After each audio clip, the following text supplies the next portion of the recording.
Capítulo 32, titulado El Centurión.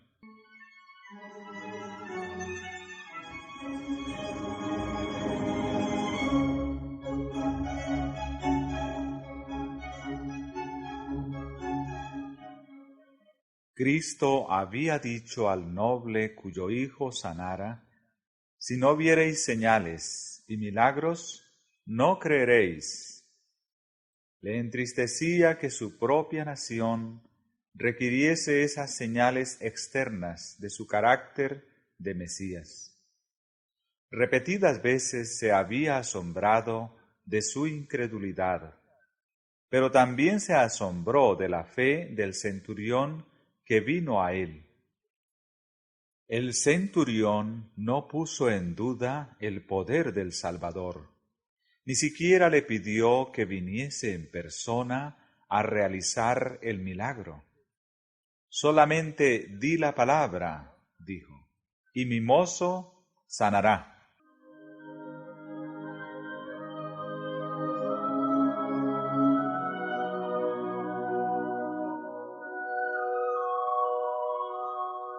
El siervo del centurión había sido herido de parálisis y estaba a punto de morir. Entre los romanos, los siervos eran esclavos que se compraban y vendían en los mercados, y eran tratados con ultrajes y crueldad. Pero el centurión amaba tiernamente a su siervo y deseaba grandemente que se restableciese. Creía que Jesús podría sanarle. No había visto al Salvador, pero los informes que había oído le habían inspirado fe. A pesar del formalismo de los judíos, este oficial romano estaba convencido de que tenían una religión superior a la suya. Ya había derribado las vallas del prejuicio y odio nacionales que separaban a los conquistadores de los conquistados. Había manifestado respeto por el servicio de Dios y demostrado bondad a los judíos, adoradores de Dios. En la enseñanza de Cristo, según le había sido explicada, hallaba lo que satisfacía la necesidad del alma. Todo lo que había de espiritual en él respondía a las palabras del Salvador. Pero se sentía indigno de presentarse ante Jesús y rogó a los ancianos judíos que le pidiesen que sanase a su siervo. Pensaba que ellos conocían al gran Maestro y sabrían acercarse a él para obtener su favor.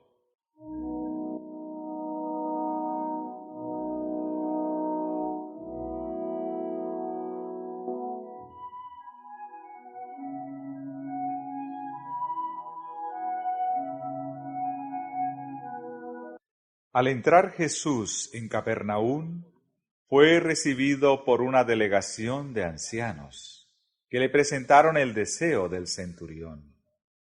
Le hicieron notar que era digno de concederle esto, que ama nuestra nación, y él nos edificó una sinagoga.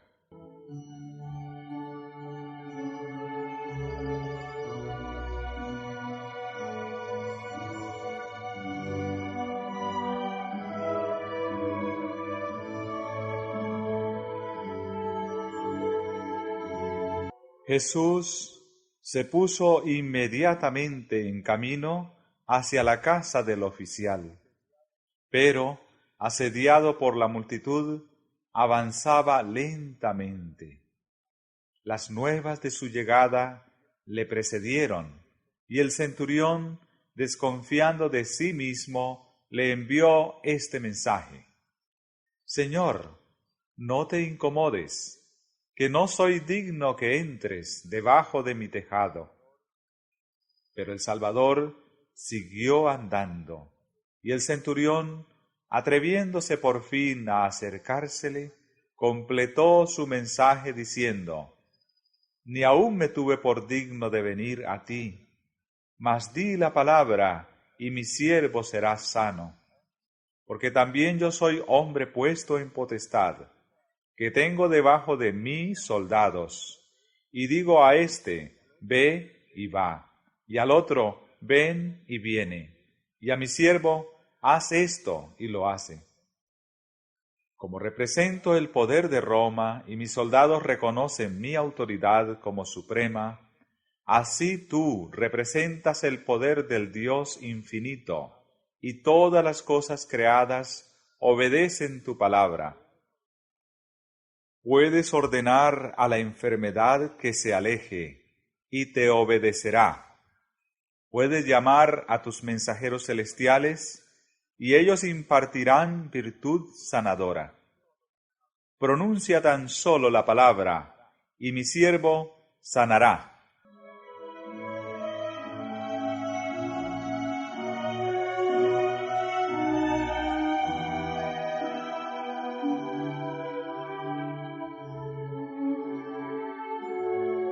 Lo cual, oyendo Jesús, se maravilló de él, y vuelto, dijo a las gentes que le seguían: Os digo que ni aun en Israel he hallado tanta fe. Y al centurión le dijo: Como creíste, te sea hecho. Y su mozo fue sano en el mismo momento.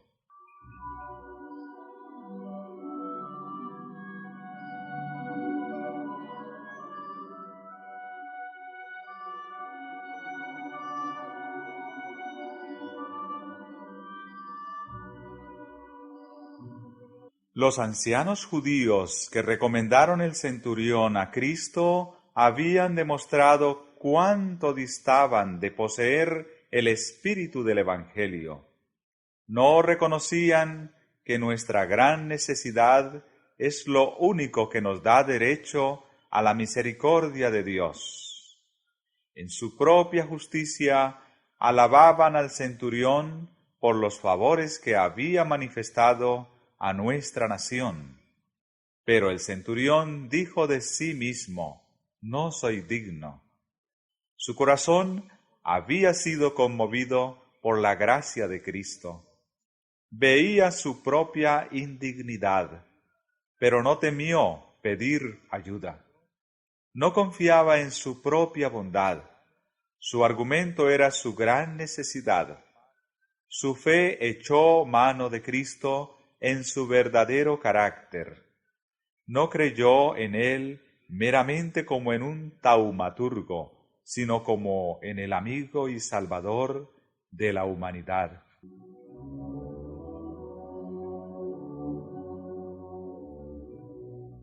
Así es como cada pecador puede venir a Cristo, no por obra de justicia que nosotros habíamos hecho, mas por su misericordia nos salvó. Cuando Satanás nos dice que somos pecadores y que no podemos esperar recibir la bendición de Dios, digámosle que Cristo vino al mundo para salvar a los pecadores. No tenemos nada que nos recomiende a Dios, pero la súplica que podemos presentar ahora y siempre es la que se basa en nuestra falta absoluta de fuerza, la cual hace de su poder redentor una necesidad. Renunciando a toda dependencia de nosotros mismos, podemos mirar la cruz del Calvario y decir: ningún otro asilo hay. Indefenso, acudo a ti.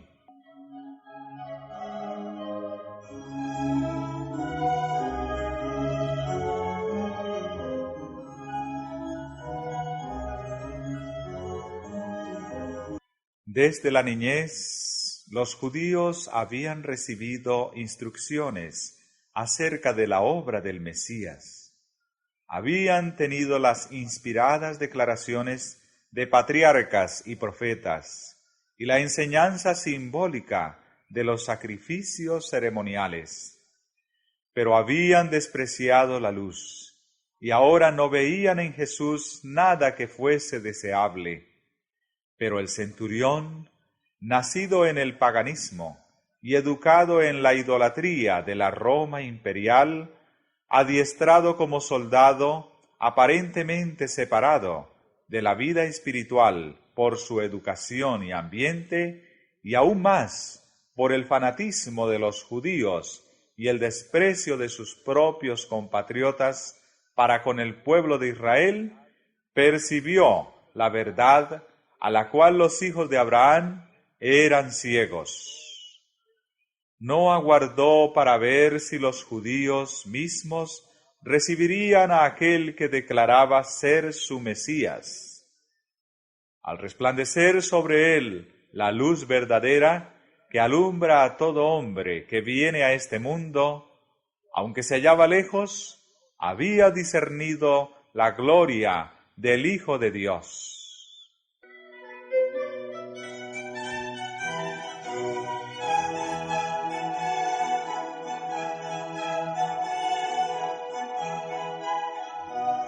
Para Jesús, ello era una prenda de la obra que el Evangelio iba a cumplir entre los gentiles.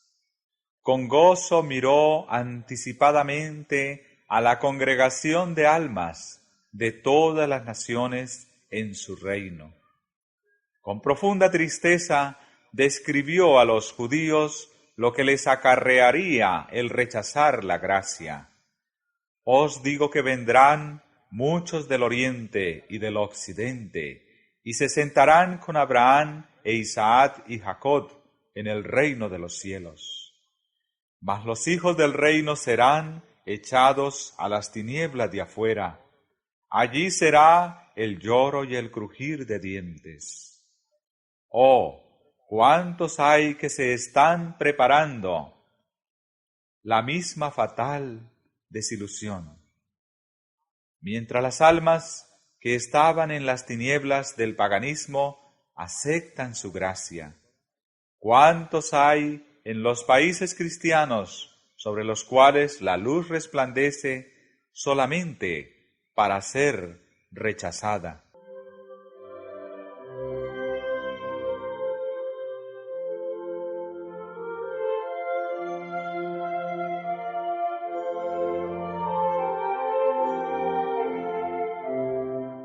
A unos 30 kilómetros de Capernaum, en una altiplanicie que dominaba la ancha y hermosa llanura de Esdraelón, se hallaba la aldea de Naín, hacia la cual Jesús encaminó luego sus pasos.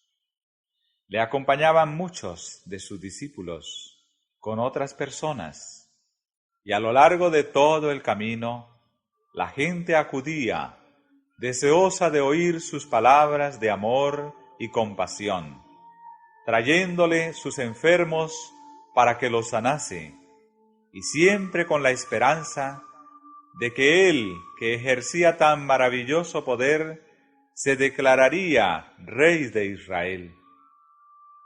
Una multitud le rodeaba a cada paso, pero era una muchedumbre alegre y llena de expectativa la que le seguía por la senda pedregosa que llevaba hacia las puertas de la aldea montañesa.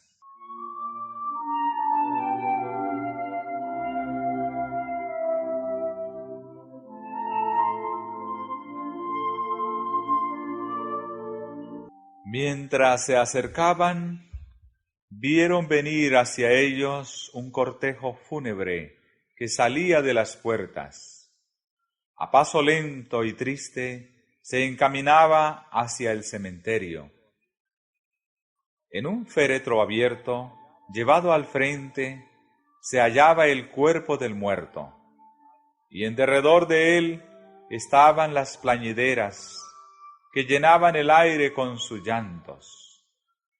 Todos los habitantes del pueblo parecían haberse reunido para demostrar su respeto al muerto y su simpatía hacia sus afligidos deudos.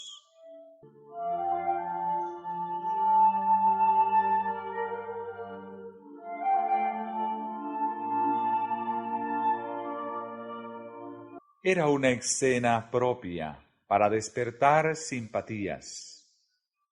El muerto era el hijo unigénito de su madre viuda.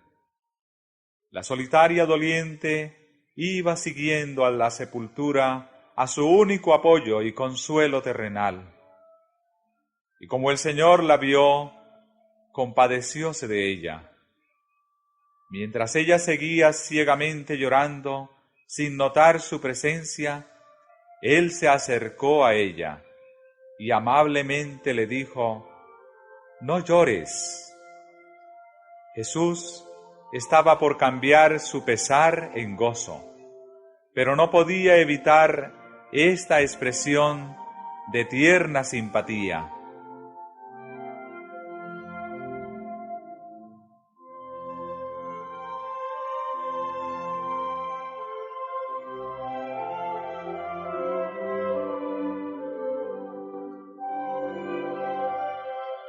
Y acercándose, tocó el féretro. Ni aun el contacto con la muerte podía contaminarle. Los portadores se pararon y cesaron los lamentos de las plañideras. Los dos grupos se reunieron alrededor del féretro, esperando contra toda esperanza. Allí se hallaba un hombre que había desterrado la enfermedad y vencido demonios. ¿Estaba también la muerte sujeta a su poder?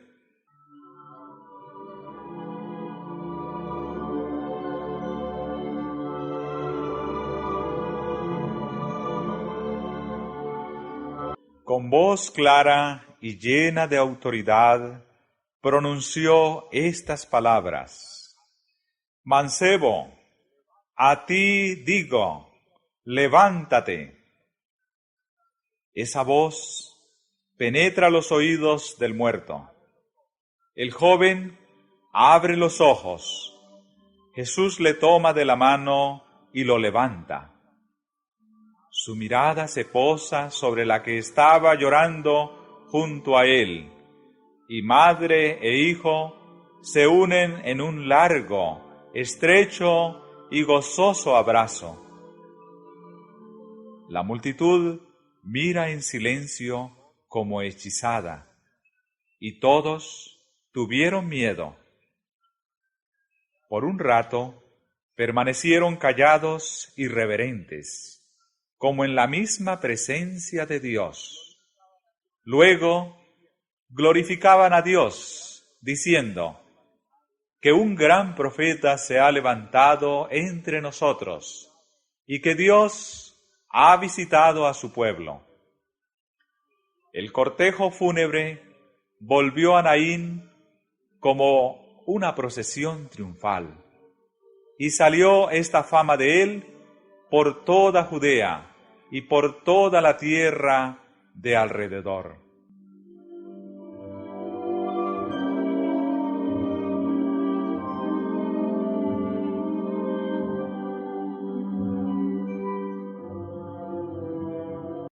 El que estuvo al lado de la apesumbrada madre, cerca de la puerta de Naín, vela con toda persona que llora junto a un ataúd.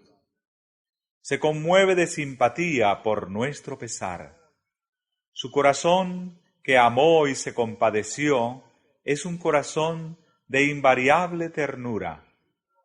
Su palabra, que resucitó a los muertos, no es menos eficaz ahora que cuando se dirigió al joven de Naín. Él dice: «Toda potestad me es dada en el cielo y en la tierra».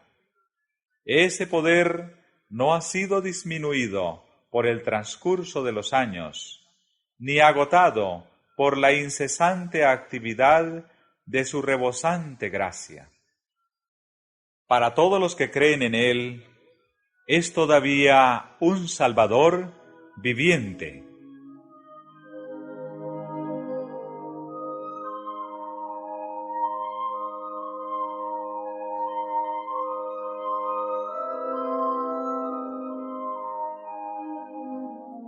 Jesús cambió el pesar de la madre en gozo cuando le devolvió su hijo.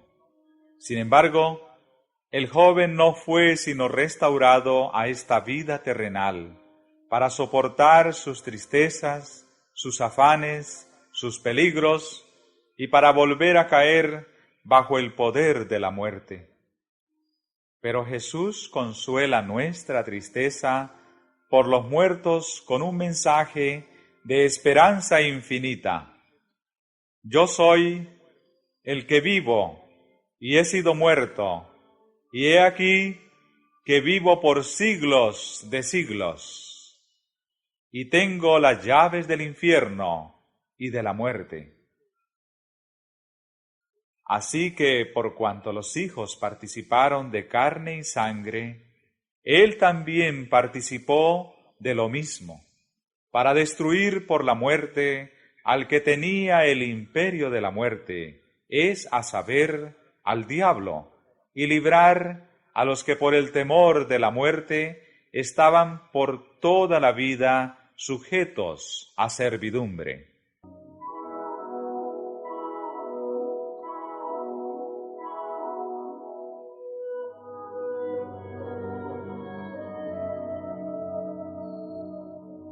Satanás no puede retener los muertos en su poder cuando el Hijo de Dios les ordena que vivan. No puede retener en la muerte espiritual a una sola alma que con fe reciba la palabra de poder de Cristo. Dios dice a todos los que están muertos en el pecado: despiértate tú que duermes, y levántate de los muertos. Esa palabra es vida eterna. Como la palabra de Dios que ordenó al primer hombre que viviera, sigue dándonos vida. Como la palabra de Cristo, mancebo, a ti digo, levántate, dio la vida al joven de Naín, así también aquella palabra, levántate de los muertos, es vida para el alma que la recibe. Dios nos ha librado de la potestad de las tinieblas y trasladado al reino de su amado Hijo. En su palabra todo nos es ofrecido. Si la recibimos, tenemos liberación.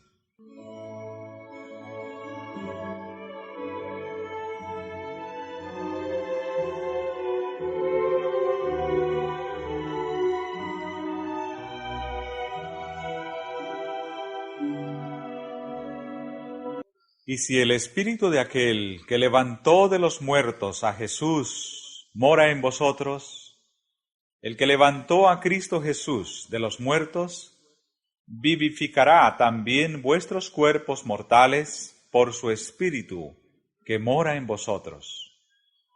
Porque el mismo Señor, con aclamación, con voz de arcángel y con trompeta de Dios, descenderá del cielo, y los muertos en Cristo resucitarán primero.